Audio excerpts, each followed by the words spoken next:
This is Bishop Hughes in the Diocese of Newark. As part of my visitation with churches on Sundays, we do something after the service that I call the Congregational Conversation. It's a chance for me to hear from the congregation. And during pandemic, I've only had one question that I've wanted answered during that time, and that is, how are you doing?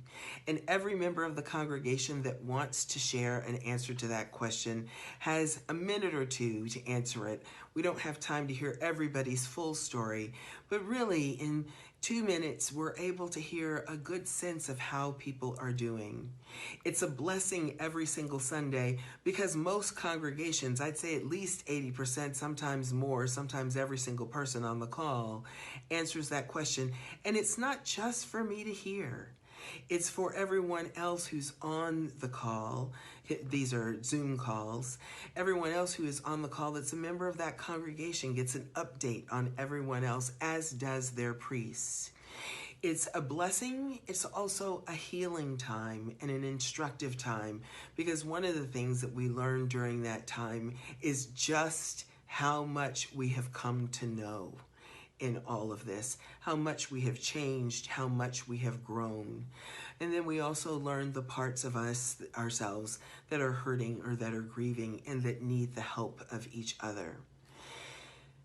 One of the things that has been coming up recently in those calls, especially since vaccines have become more prevalent and safety guidelines have relaxed and we are gathering and we can go into certain areas without masks if we're fully vaccinated, is the sense of incredible joy that people have that this looks to be coming to an end, the sense of relief that people have that we don't have to wear a mask forever, but also this sense of carefulness and wariness, that we still have to watch things, a recognition that there was no switch that got flipped that ended pandemic on a certain day at a certain time, and that we've been careful and caring for ourselves, for the health of ourselves and our families and our neighbors for so long that now we know that things have changed, but how do we know who's been vaccinated and who's not been vaccinated, and who do we need to protect?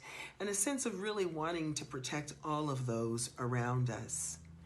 The thing that I've encouraged people about on those calls, and that I want to encourage you about today, is this will take some time.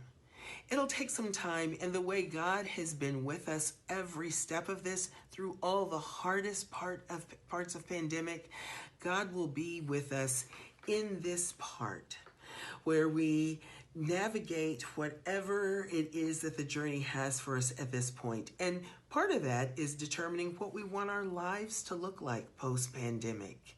What are the things that we want to do with our time? What do we want to stay committed to? How busy do we want to be? And how much time do we want to make sure that we have for our family life, for our health, for our spiritual lives?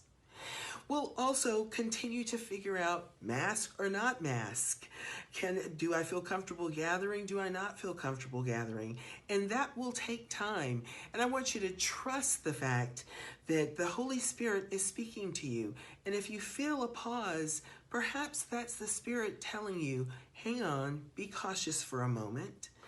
And you can ask the same Spirit, you can ask that God's Spirit would show you when it is time, help you to discern the places where you do feel ready to spend time with other people. It will all come with time. I have no doubt. We have been through the worst already. I say that with confidence. I also say that with hopefulness. This part that is in front of us will take some navigation, but it's navigating that we can do, and many of us can help each other out as we do that. We have learned so much during this time. We have deepened our faith and grown spiritually so much during this time. And the God that we have learned to follow more closely in the hardest parts of pandemic will help us as we continue to ease our way out of pandemic. So take the time that you need. Be gentle with yourself And know that it will all work itself out in a way that makes you feel comfortable and safe. And give yourself the time that you need to be able to figure out what is best for you and best for your family.